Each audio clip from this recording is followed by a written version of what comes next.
बे समाव आङो मोनसे गोनांथार रादाब लानानै फैदों बे समसे दुखुनांथाव जाथाय जानानै थांबाय नैबे बिबारि जिहेतु रेलवे लाइननि जिहेतु बारस'नाय लामा बे बारस'नाय लामायाव मोनसे दुखु गोनां जाथाय जाब्रबथाय जानानै थांदों बे जाब्रबथायनि सायाव जोङो नैबे भिडिअनि गेजेरजों दान्दिसे सम दिनै माब्रै जाखो बे जाथायनि सायाव जोङो नोंथांमोननो नैबे दिन्थिनो थाखाय आखायाव लादों बेयाव मोनसे फुंनि पेसेन्जार ट्रेन जिहेतु पेसेन्जार ट्रेना जनाय मुरगंसे लेकनिफ्राय रङिया थांबाय थानाय समाव मोनसे जिहेतु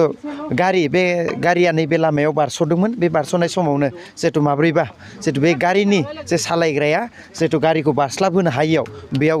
गोख्रोङैनो ट्रेनजों बे गारिया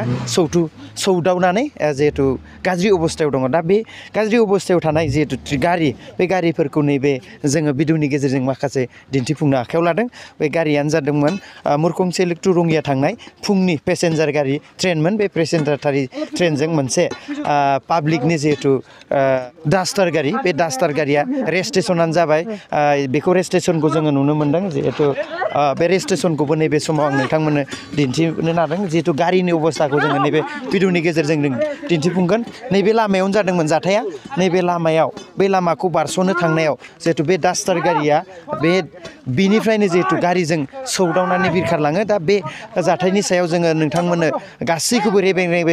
मिन्थिहोनो नाजागोन जिहेतु बे गारिनि अबस्थाखौ जों नायग्रोनो थांगासिनो नैबेयाव ओरै थांबाय थानाय मोनसे गारिया जिहेतु सौदावो बे सौदावनायनि सायाव जोङो नैबे भिडिअनि गेजेरजों दिन्थिफुंनो आखायाव लागोन दा नैबे डास्टार गारिया मा अबस्थायाव जानानै दं थारैनो जोङो बे डास्टार गारिनि माखासे अबस्थानि सायाव जोङो दिन्थिफुंनो आखायाव लाबाय जिहेतु नैबे गारिया बे रेजिस्ट्रेसन नाम्बार AR01L8804 नैबे गारियानोमोन बे गारिया निस्सय बियो इटानगर रेजिस्ट्रेसन जोङो नैबे जिहेतु गारिया जिहेतु अबस्थायाव दङ बे अबस्थाखौ नायनानै निस्सय बे गारिनि जिहेतु जाय सालायग्रा बा बे गारियाव थानाय सुबुंफ्रा निस्सय गोबां आघाताव दङ खोनानो मोननाय बायदिब्ला बिनि जिहेतु हांआ सौथे हांआनो जिहेतु लानो प्रब्लेममोन गोबां घायल जादों बे गोबां जखम जादों होननानै जोङो जिहेतु खाथिनि सुबुंफोरनिफ्राय जों मिथिनो मोन्दों दा नैबेयाव जिहेतु बिनि जिहेतु जाथायनि सायाव जोङो माखासे बाथ्राखौ जोङो नैबे समाव मिथिनो नाजानोसै दा बे समाव केमेरा पार्सन सुबिराम बसुमतारी बिथांखौ मोजाङै दिन्थिफुंनो थाखाय खावलायबाय बेबायदि जायगायाव बियो बिरगोनानै गोलैफैनो गोनां जादों मानोना बैयाव बे ट्रेनालियाव बिथाङा जिहेतु बै जे सेरेन बस्तिनिफ्राय अरुणाचलनिफ्राय जिहेतु अरुणाचलाव थांनो होननानै जिहेतु बिथाङा नैबे बिबारिनिफ्राय हाबनाय सेरेन बस्तियाव थांनो होननानै बिथाङा फुङाव ओंखारबोदोंमोन नाथाय बेयाव हरखाबै बेनि ट्रेन फैबाय थानाय समाव बिनि जिहेतु गारिया माब्रै बेखिनियाव फसिना थाखो थारैनो बेयाव जोङो मिथिनो गोनां बाथ्रा दङ थारैनो नैबेयाव दा बे लामाखौ जिहेतु एक्सिडेन्ट जाखांनायनि उनाव बे लामाखौ माखासे रेलवे डिपार्टमेन्टनि सुबुंफ्रा जिहेतु ब्लक खालामनो नागिरदों दा जों बे समाव जों मिथिनो नाजागोन बे जाथाया बोरै जानाय बे जाथायखौ निस्सय दा बिथांमोननिफ्राय मिथिना लानो नागिरदों जिहेतु আজি এক্সিডেণ্ট হৈ গ'ল এক্সিডেণ্টৰ বিষয়ে কি ক'ব আপুনি এইখিনি সময়ত যদি এক্সিডেণ্ট হোৱাৰ কাৰণে এইটো ৰাস্তাটো এতিয়া ব্লক কৰা হৈছে এইটো এক্সিডেণ্টৰ বিষয়ে জানে নেকি আপুনি বিষয়েতো আমি গম নাপাওঁ কিন্তু এক্সিডেণ্ট হৈছে বুলি শুনিলোঁ এইটো খুব সম্ভৱ গাড়ীটো হাইৱে ছাইডৰ পৰা আহিছিল চাগে পেচেঞ্জাৰে জুনিয়াৰ পৰা যিটো ৰঙিয়া যায় পেচেঞ্জাৰে মাৰিছে তেনেকৈ গম পাইছোঁ আৰু কিন্তু আমিতো চকু দি চোৱা নাই দেখা নাই মানে ঠিক আছে এতিয়াতো এইখিনি সময়ত আপোনালোকে এই ৰাস্তাটো যদি ইয়াত কিছু ব্লক কৰিবলৈ চেষ্টা কৰিছে এইটো কি এতিয়া কি কৰিব এইটো ৰাস্তাটো আমি ৰাস্তাটো একচুৱেলি এইবিলাক আনঅথৰাইজ লেভেল ক্ৰছিং বুলি কয় যিবিলাক অথৰাইজ লেভেল ক্ৰছিং এইবিলাকত মানে গেট দিয়া থাকে এইটোতো গেট দিয়া নাই ৰেলে পাৰ্মিশ্যন দিয়া নাই এইটো ৰাস্তা বনাবৰ কাৰণে সেইকাৰণে আনঅথৰাইজ যিবিলাক লেভেল ক্ৰছিং এইবিলাকৰ এনেকৈ এক্সিডেণ্টৰ কাৰণে মানে প্ৰায় আমি ৰাস্তাবিলাক বন্ধ কৰোঁ কিন্তু কিছুমান পাব্লিকে মানে ইহঁতক ৰাস্তাটো লাগে বুলি এৰি কৰে এইটোৰ কাৰণে ইহঁতে ব্যক্তিগতভাৱে মানে পষ্টবিলাক উঠাই মেলি গাড়ী পাৰ কৰে এইকাৰণে এক্সিডেণ্ট হয় আৰু যিটো ৰুল ফ'ল' নকৰে সেইটোৰ কাৰণে মানে এক্সিডেণ্ট হ'ব লগা হয় আপুনি শুনা মতে এতিয়াতো এক্সিডেণ্টটো ডাঙৰ এক্সিডেণ্ট বুলি ক'ব লাগিব যোনে চলাইছিলে ড্ৰাইভাৰ তাত কিমানমান মানুহ আছিলে বুলি গম পায় আপোনালোকে মই শুনামতেতো অকল ড্ৰাইভাৰটোৱে আছিল বোলে তাৰ এনে কি অৱস্থাত আছে বুলি গম পায় আপোনালোকে এতিয়া তাৰ অৱস্থা কেনেধৰণৰ মোবাইলত তাৰ মানে গান শুনি আছে নে কি শুনি আছে মানে হেডফোন লগাই থৈছিল বোলে হয় তেনেকৈ শুনিছোঁ এতিয়াতো নিশ্চয় গাড়ীৰ যিহেতু অৱস্থা নিশ্চয় মানুহৰ জীৱনটো বাচিব নাবাচিব ক'ব পাৰিব নেকি বাচিব নাবাচিব কেনেধৰণৰ অনুভৱ কৰে আপুনি যিহেতু গাড়ী মানুহটোতো মই নাজানো এইটো মই দেখাই নাই কিন্তু এক্সিডেণ্ট হৈছে বুলি শুনিছোঁ কিন্তু ড্ৰাইভাৰটো কি হৈছে কি হোৱা নাই মই গম নাপাওঁ এইটো ঠিক আছে दा बे समाव जोङो मिथिनानै लानि जे बिथां बेयाव जोङो दा नैबे जिहेतु दिनैनि जाथायनि सायाव আজিৰ ঘটনাৰ বিষয়ে অলপ আমি জানিবলৈ চেষ্টা কৰিম ছাৰৰ পৰা মই গম নাপাওঁ সেইবিলাক মোক এতিয়া মিডিয়াৰ লগত মই কথা পাতিব এতিয়া সময় নাই হা মই ব্যস্ততা হৈ আছোঁ মই এইবিলাক একো গম পোৱা নাই কেনেকৈ ডাচিং হৈছে সেইবিলাক মই একো গম পোৱা নাই হ'ব দিয়ক এইটো আপুনি আপুনি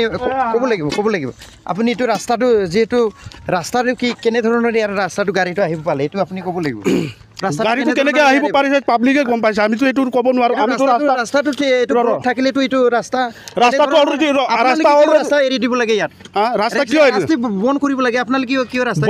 বন্ধ কৰা নাই নেকি বন্ধ কৰিছোঁ ৰাস্তা কেনেকৈ আহিব পালে আপুনি এনেকৈ ক'লে নহ'ব আপুনি ক'ব লাগিব কিয় এক্সিডেণ্ট হ'ব পালে আমি সময় দিব পাৰিব লাগিব এতিয়া ৰাস্তা ব্লক কৰিছে আপুনি মিডিয়াৰ যোগেদি ক'ব লাগিব নাই নাই মিডিয়াৰ লগত মই কেনেকৈ কথা পাতিম কেলে কথা নাপাবি আপুনি ক'ব পাৰিব লাগিব ক'ব পাৰিব লাগিব নাই আপুনি ক'ব লাগিব আমাৰ অথৰিটিয়ে জানিব মই একো গম পোৱা নাই এইবিলাক আপোনাক সুধিছোঁ যে কাহিনী আমি একো গম পোৱা কিবা কৰিবলৈ যোৱা নাই আপুনি ক'ব লাগে যে মই কাহিনীটো আপুনি কিবা একটা জানে যদি এইটো কওক একো গম পোৱা নাই জবৰদস্ত কৰা নাই আপোনাৰ গল্টি বুলি আপুনি ক'ব যোৱা নাই একো গম পোৱা নাই সেই ক্ষেত্ৰত আমাৰ হায়াৰ অথৰিটিয়ে গম পাব আপুনি ৰাস্তা ব্লক কৰিছে কিয় গম পোৱা নাই ওপৰত কিয় গম পোৱা নাই আপুনি কওকচোন এক্সিডেণ্ট কেনেকৈ হৈছে সেইবিলাক একো মই নাজানো আপোনাৰ বিষয়ে জানিব কাৰণে ৰাস্তাটো ব্লক কৰি আছে কিয় কাৰণে কৰি আছে সেইটোৱে মই ক'বলৈ বিচাৰিছোঁ ইয়াত আনঅথৰাইজলি কিয় নোৱাৰিব আনঅথৰাইজলি মানুহে ইয়াত অহা যোৱা কৰাৰ কাৰণে কিয় ৰাস্তা চলি থাকিব পালে আচ্ছা এটা কথা কৈ আছোঁ আপুনি এইটো ডিটেইলছটো দিয়ক ন এতিয়া ডিটেইল মই কেনেকৈ গম পাওঁ ওপৰৰ মানুহে জানিব আনঅথৰাইজৰ ৰাস্তা এতিয়া মোক ৰাস্তা বন্ধ কৰিব দিছে এক্সিডেণ্ট হোৱাৰ কাৰণে আপুনি ৰাস্তা ব্লক কৰি আছে আগতেও ব্লক কৰিছোঁ কৰি থ'ব লাগিছিলে আগতেও ব্লক কৰিছোঁ আগতেও ব্লক কৰিছোঁ কিবা দায়িত্ব আছিল নে নাছিলে কচোন আৰে আগতেও আমি ব্লক কৰিছোঁ তেতিয়া ব্লক কৰা ৰাস্তাটো কেনেকৈ গাড়ী আপুনি অলপ জনাই দিব লাগিব ই আছিলে আমাৰ এই অঞ্চলৰ এটা যে তেখেতে যে এনেকুৱা ধৰণৰ ব্যৱহাৰ কৰিছে যে ইয়াত এক্সিডেণ্ট হ'ব লগা কোনো কাহিনী নাছিলে তেখেতে এই সময়ত কি কৈছে যে মিডিয়াৰ ওপৰত একো কথা ক'বলৈ নাই তেখেতে নিজৰ কিবাটো এটিটিউডটো দেখাইছে নিশ্চয় তেখেতে সেই সময়ত তেনেধৰণৰ ব্যৱহাৰ কৰিব নালাগে কিয় এইটো ৰাস্তা যদি নাই তেখেতে অলপ জনাই দিব লাগে যে ইয়াতে আমি বিচাৰিছে যে এক্সিডেণ্টৰ বিষয়ে তেখেতক আমি কিবা এটা ক'বলৈ যোৱা নাই নিশ্চয় আমি জানিবলৈ বিচাৰিছোঁ যে তেনেধৰণৰ এক্সিডেণ্টৰ ব্যৱস্থাটো কি লোৱা হ'ব তাক আমি জানিবৰ কাৰণে তেখেতৰ পৰা সুধিব বিচাৰিছিলোঁ তেখেতে ভাল একটা আমাক কিবা কৰা নাই নিশ্চয় তেখেতৰ ওপৰত আমি কিবা নহয় কিবা একটা ব্যৱস্থা লোৱাটো গম পাম ছাৰ এইবিলাকৰ লগত অলপ গম ছাৰ অলপ কৈ দিলে ভাল আমাৰ কামটো ঠিক আছে আপোনালোকে এতিয়াই আহিছে নেকি আমি ৰাতিপুৱা আহিলে তেতিয়াতো আমাক কাম কৰিব দিয়ক আপোনালোক কাম কৰক এইফালে আছে ন ছাৰ আমাৰ অলপ পাছতে গাড়ী শুনি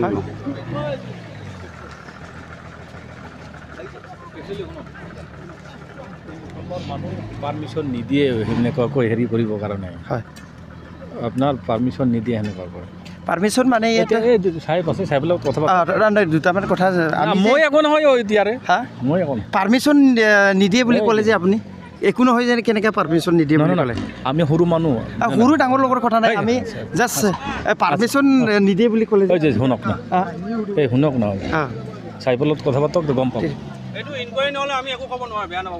ছাৰ আমি ইয়াত ইনকুৱাৰী বিষয়ে আমি সুধিবলৈ যোৱা নাই মাত্ৰ জাষ্ট আমি এইটোৰ বিষয়ে মই এতিয়া একো ক'ব নোৱাৰোঁ এইটো আমাৰ অফিচাৰে যেতিয়ালৈকে মোক অৰ্ডাৰ নিদিয়ে মই একো ক'ব নোৱাৰোঁ প্লিজ একো ক'ব নোৱাৰিব আপুনি মই একো ক'বই নোৱাৰোঁ মই গাড়ীটোৱে লৈ যাব আহিছোঁ মাত্ৰ নাই ছাৰ এইটো আমি আপোনাৰ পৰা একো ইনকুৱাৰী কৰিবলৈ যোৱা নাই জাষ্ট আমি আজি কাহিনী মই ইউনিফৰ্মত মোৰ DSCৰ অৰ্ডাৰ নোহোৱাকৈ মই একো কৰিব दा बे समाव बिथांमोना जेबो डिसिसन लानो हाया होनदों जिहेतु बे लामानि जिहेतु एक्सिडेन्ट जानाय बे एक्सिडेन्ट जानायनि सायाव जोङो माखासे बाथ्राखौ मिथिनो नागिरो माने इदि फुंनि टाइमावथ' जोंना गारिया ट्रेना फैखायोना ओमफ्राय बे गथ'आ माने बिनानावनि हाबा दंमोननो ओमफ्राय बेयाव थकेन होननाय खुरमा दङ बेयाव माने खबर होनो फैदोंमोन आरो गथ'आ ओमफ्राय ट्रेनाबो फैगासिनो ओमफ्राय जोंहाथ' फुंनि टाइम नालाय खामानि मावनाय दांनाय गासिबो न' सिला सिबनाय ओंखाम संनाय मानाय जोंहा बेस्थ' जायोना फुङाव ओमफ्राय जोंहा बिहामजो सानै दङ आंहा बेनिफ्राय आंबो फुङाव सिखारनानै मोखां सुबाय बिदिनो माबाबाय थाबाय ओमफ्राय बिदिनो फुङाव ट्रेना फैबाय बेसे टाइमावमोनथाय ट्रेनाबो बावगारबाय आं बेसे टाइमाव फैयोमोनथाय न' खाथिबा होननानै माबा नैबेनो आगै बेनिफ्राय आं इमान बादा होबाय थायो बिसोरखौ नुबाय थायोबो एक्सिडेन्ट जाहां जाबाय थायो नोंसोरो बिदि खालामनाङा नोंसोरो एकदम गारि फैबाथाय लाखिनानै पार खालाम नोंसोर बिदि खालामनाङा बिदि गारि फैबाथाय गारि फैनाय टाइमाव नोंसोरो बिदि माबानाङा ओमफ्राय बिदि समाव ना ओमफ्राय र' इयो बेखौ जोङो अबस्थाया ना बेखौ आं खिथानि ओमफ्राय दा आङो मा दावराव जाखो होननानै आंथ' न'आव थाबाय बिहामजोफ्रा होनबाय दा दैयाव माबा गारि गोलैबाय खोमा माबा दावराव जादों गारिया खां होनदों होनबाय नालाय बेनिफ्राय आङो मा जाखो होननानै खारबोबाय आङो हेस्सर मानसि दंमोन ना मामोन मा गारि गोलैखो ना माखो होननानै आं फैबाय आरो ओमफ्राय गारि नायफैबाय आङो मानसि सासे दङ ओमफ्राय बयबो नेपालि बर'जों ज' जाजोब्बाय गावसिनि लांदांफ्रा फैबाय ओमफ्राय मानसि सासे दङ ओमफ्राय मानसिया हां लागासिनो होनना हां लागासिनो आरो बेनिफ्राय आयै माथो मानसिया थैयाखै बयबो बोखांनांगौ बयबो सबै उठाबो লাগে सबै কিবা মানুহ মৰা নাই লৈ যাব লাগে এইটো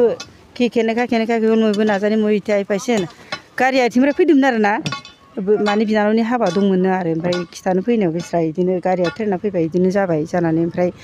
बिदिनो ओमफ्राय नायफैबाय जोङो नायफैनानै मानसिया आथिङा साखा मानसिया गारियाथ' बिदि गारि फैनायजों एकदम ओरै नारना हरखाबाय बेनिफ्राय आथिं थोंनैया बे साखा उननि बै साखाया बिनि सिङाव दं आरो आथिं थोंनैया बेनिफ्राय जोङो नायनानै ओमफ्राय जोङो लांदां बर' गासिबो नेपालि मानसिया थैयाखै ओरै खुग्लुबना दं आरो मानसियाना ओरै खुग्लुबना दङ गखाबायमोन नामा मानसिया गारिनिफ्राय एकदम बारननानै मानसिया गारिनिफ्राय ओरै खुग्लुबना दङ ओमफ्राय आथिं थोंनैया साखा सिङाव दङ दै आगै दै बे साखा सिङाव दङ ओमफ्राय जोङो बे साखा सिङाव दङ आरो मानसिया आथिङा ओमफ्राय जोङो मानसिया थैयाखैना हारसा बर' जों नेपालि दं नालाय हारसाबो रायलायबाय बर'बो रायलायबाय बेनिफ्राय ओमफ्राय जोङो औवाखौ माबार दान होननानै औवा ससे दाननानै बे औवा थनायानो ना साखाखौ थिखांनानै आथिंखौ बोखांनानै ओमफ्राय माखासे 10 लिंहरबाय 10खौ लिंहरबाय ओमफ्राय जोङो माखासे माबा खालामबाय मानसिखौ बख'बाय औवा दाननानै ओमफ्राय माखासे 10 लिंहरबाय ओमफ्राय मानसिया थांगोन होननानै जोङो माबानानै 10 लिंहरनानै फाथायहरबाय ओमफ्राय दा बे समाव जिखुनु नोंथांमोना जिहेतु मानसिखौ एम्बुलेन्सआव बासायना हरनो मोन्दों आरो बेबायदिनो बेयाव जाबाय थाखायोमोन ना दिनैसो गिबि दिनैसो बिराद गिदिर एक्सिडेन्ट इयो ओमफ्राय सिगांफोर जायाखैमोन बिराद जोङो होनबाय थायो बासाय नोंसोरो बिदि गारि फैनाय समाव बिदि खालाम आरो बिसोर सारमोनाबो वारनिं होबाय बेखौ नोंसोर इयाव गेट बानाय सारमोना ना सेन्ट्रेलनि मानसिफ्राबो बिदि माबानायाव बिदि नोंसोरो इयाव गेट बानाय बिदि माबानाङा होननानै खनसे वारनिं होखांबाय मानिया सब जायगायावनो गेट जाजोब्बाय जोंना बे मानो मानिया बिदिनो गामिनि रायजो राजा माने सेन्ट्रेलनियानो बिदिनो मालाबाफोर बिदिनो जाहां जायो बिदिनो गारियाव माबाबाय थायो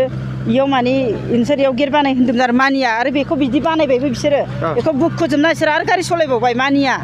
इसोरनो मानिया बिराद उग्र देखायो जेनेखा स्कुटि सलायो जेनेखा गारि सलायो जोंनो गियो जोंखौ मालाबा सौख्लायगोन इसोरो आगै जों बिराद रागा जोङो बिसोरखौ दा बे समाव जे मिथिनाय बायदिबा बिथांमोना जाहाथे अख्रायै बे हामानिफोरखौ माने मावदों आरो दा थारैनो जोङो बे समाव जों बिथांमोननिफ्राय मिथिना मोनबाय दा थारैनो नोंथांमोनाबो बुजिदों जा बेयाव मा खालामनो माबायदि बेबस्थायै बिथांनिफ्राय होबथानो नाजागोन बेखौ जोङो दा समाव नैबे भिडिअनि गेजेरजों गारिखौ दा बोखांनो नाजाबाय थारैनो जों गोबाव खालामनो सानासै नैबे गारि एक्सिडेन्ट जानायखौ दा बे समाव बोखारनो थाखाय बिथांमोना नाजादों दा बे समाव बिथांमोननिफ्राय जोङो मिथिनो मोनबाय जे बिथांमोना जेबो दा डिसिसन लानो हाया बा बिनि सायाव जेबो बुंनो हाया होननानै बुंदों थारैनो जोङो मिथिनो नाजादोंमोन थारैनो बिथांमोना बेखौ जेबो रेसपन्स होआखै आरो बिथांमोना फोरमायनो नाजायाखै जे जाथाया मानो जाखो थिगै बे समाव आं नैबे जेसे हायो नोंथांमोननो नैबेनि गेजेरजों नैबे प्राइम 24 हेडलाइननि गेजेरजों नाजादोंब्लाबो नोंथांमोननो जोङो नैबे दिनैनि जिहेथु नुथाय बेखौ जोङो होनो हायासै गोजोननाय थाबाय थारैनो जोङो उननि फारसे बेनि सायाव आरोबाव जोङो भिडिअ खालामनो नाजागोन बिथांमोननि जिहेथु समस्या बेखौ जोङो नोंथांमोननो नैबे चेनेलनि गेजेरजों फोरमायफिननो नाजाबाय गोजोन्थों